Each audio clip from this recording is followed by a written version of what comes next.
agressé au couteau, gare de Lyon, plusieurs passagers et toujours en garde à vue. Le préfet Nunes, lorsqu'il est arrivé sur place, il a tout de suite dit a priori, ce n'est pas un acte terroriste, d'autant plus que le suspect, manifestement, souffre de troubles psychiatriques.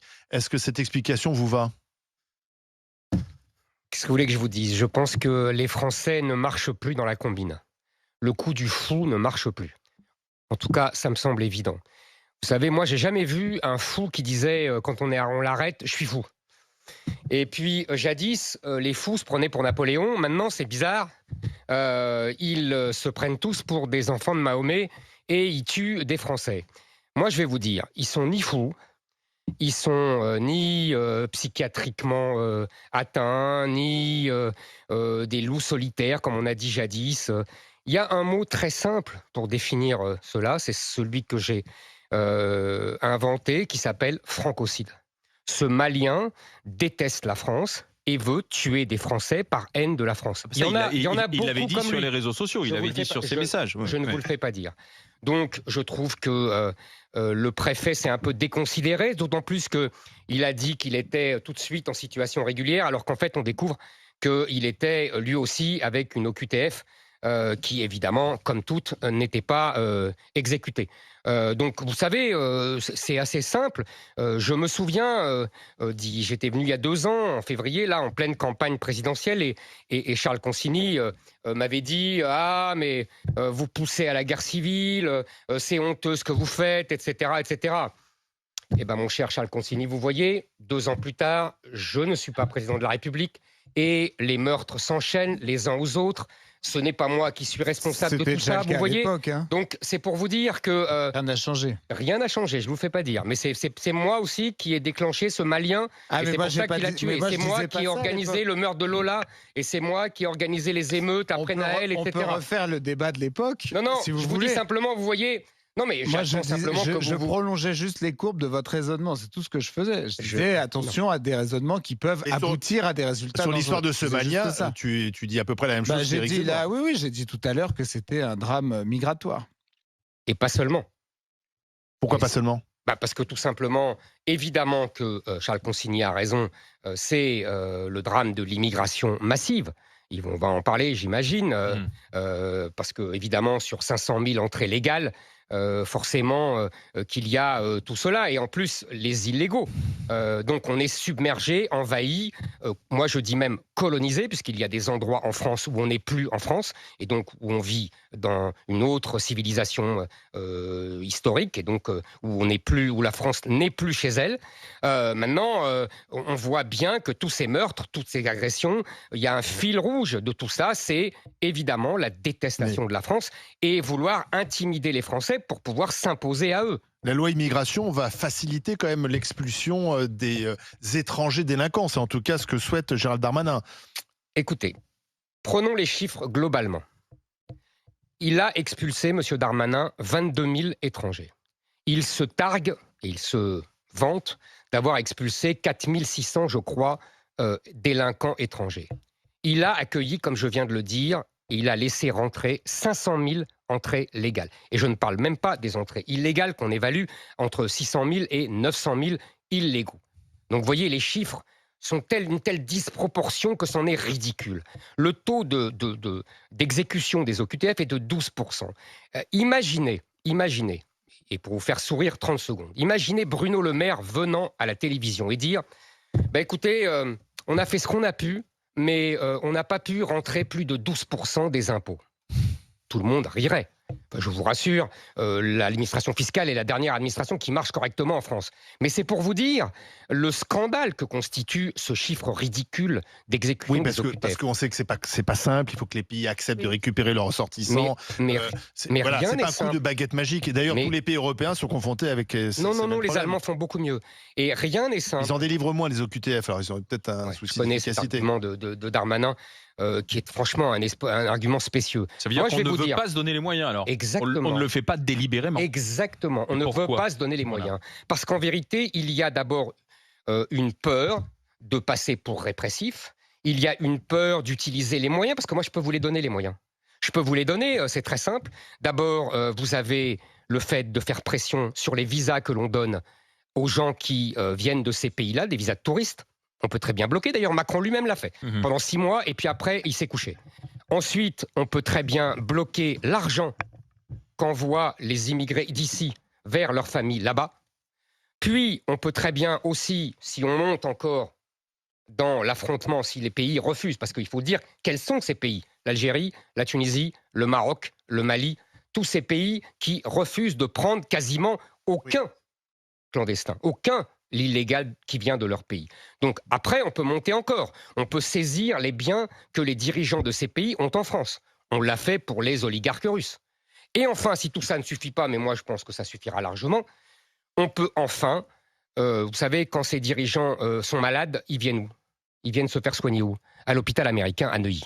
Donc moi, je dirais, c'est très simple, pas d'OQTF, pas de laissez-passer consulaire, pas d'hôpital américain à Neuilly. Je comprends pas parce que je vais laisser la parole. Je comprends très bien. Je pense que tout le monde a compris. Non, mais Éric Zemmour, vous dites ils le font pas parce que ils ont peur d'être répressifs. Or, dans tous les sondages, les Français disent on veut la répression. Donc, et d'ailleurs, les Français étaient assez favorables à la loi immigration version, on va dire républicain, version Retailleau, celle qui en partie a été censurée. Je suppose. Oui, et ça a été censuré et il reste la version, on va dire macroniste.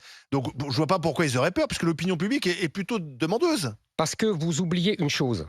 C'est que les dirigeants, et les politiques en général d'ailleurs, n'ont pas peur du peuple, ils ont peur des médias.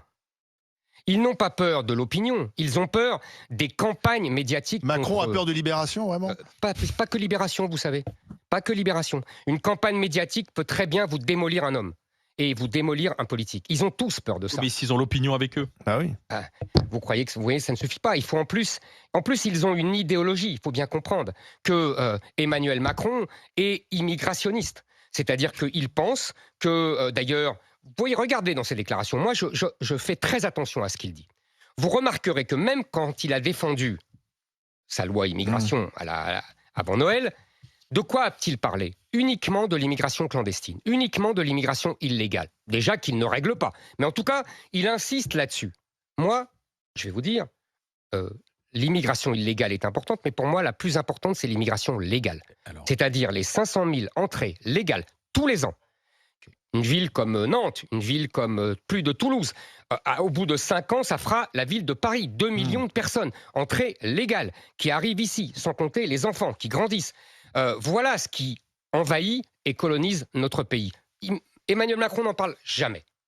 Donc il pense sans doute que c'est nécessaire, que c'est positif, que c'est favorable. Sans doute a-t-il une idée, vous savez, de l'homme avec un grand H, c'est-à-dire qu'il pense que les hommes sont interchangeables.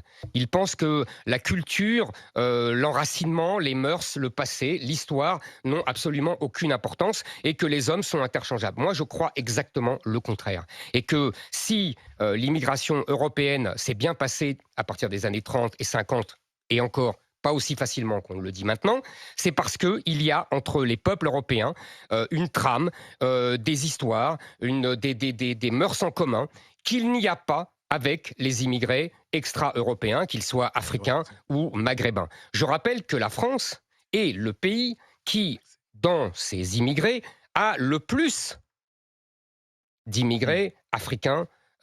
C'est près de 60%. Ouais. C'est énorme. Les autres pays en ont beaucoup moins. Ils ont, même l'Allemagne, même l'Angleterre, qui a beaucoup de Pakistanais, etc. Mais vous voyez, on est le pays qui a le plus d'Africains. C'est eu regard à notre histoire aussi, quoi. Bien sûr, vous avez coloniale. Vous avez raison. Vous avez raison. C'est aussi eu égard à notre histoire coloniale, mais pour ça que la décolonisation est loin maintenant. Oui, bien sûr, mais c'est pour ça que l'Angleterre a beaucoup d'immigrés aussi pakistanais, indiens, etc. Alors, allons-y pour le tour des questions des GG. On y va. Didier Giraud. Je voudrais qu'on aille un peu plus loin dans ces sujets-là. Qu'est-ce que demain, si vous êtes au Parlement européen, qu'est-ce que vous allez défendre sur ces flux migratoires? Parce qu'aujourd'hui, on voit bien qu'il y a quand même des pays qui sont en périphérie de l'Europe et qui jouent pas, qui jouent leur rôle, mais comme un pays, mais qui jouent pas à la frontière de l'Europe. C'est-à-dire je pense qu'aujourd'hui, si on veut contrôler un peu ces flux migratoires, la frontière extérieure de l'Europe doit avoir une attention qu'elle n'a pas aujourd'hui, quoi. Et quel pays visez-vous? Plusieurs, la Grèce, l'Italie, et aujourd'hui, ce qui se passe, enfin, des ressortissants qui viennent de n'importe où, qui arrivent sur le sol italien, ce qui se passe après entre la frontière italienne et française qui n'existe plus, c'est le cas dans ce drame-là, il n'y a plus aucun contrôle là-dessus. À un moment donné, quand l'Italie a délivré un droit d'arrivée à ce monsieur, qu'est-ce que les Français y peuvent? Enfin, moi, je pense qu'il y a une position européenne qu'il faudrait... Vous avez tout à fait raison. Vous posez deux problèmes distincts, mais qui se cumulent finalement. Le premier problème que vous posez, c'est la frontière extérieure de l'Europe. Oui. C'est-à-dire, les gens arrivent par la Méditerranée et ils quittent la Libye, ils quittent la Tunisie, ils viennent des pays africains, ils arrivent en Tunisie, ils arrivent en Libye, ils montent sur des petits bateaux affrétés par des passeurs qui gagnent un argent fou avec ça, aidés par des associations européennes qui, on ne sait pas ce qu'elles font derrière, et qui ensuite arrivent sur la frontière italienne, par exemple, on l'a vu à Lampedusa, ou la frontière grecque, etc.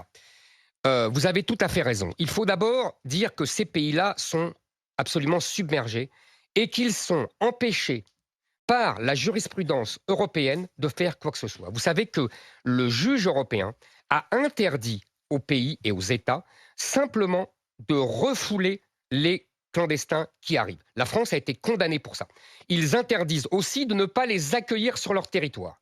Moi, je dis qu'il faut s'asseoir sur cette jurisprudence et qu'il faut s'entendre avec les juges, avec les Italiens, avec les Grecs et avec les autres pays, ou même l'Angleterre. D'ailleurs, j'étais en Angleterre la semaine dernière et je leur ai retenu ce discours. Il faut que la marine française, la marine italienne, la marine anglaise fassent un blocus en Méditerranée. Vous savez, avec les moyens modernes, on sait exactement quand un migrant met le doigt de pied dans l'eau.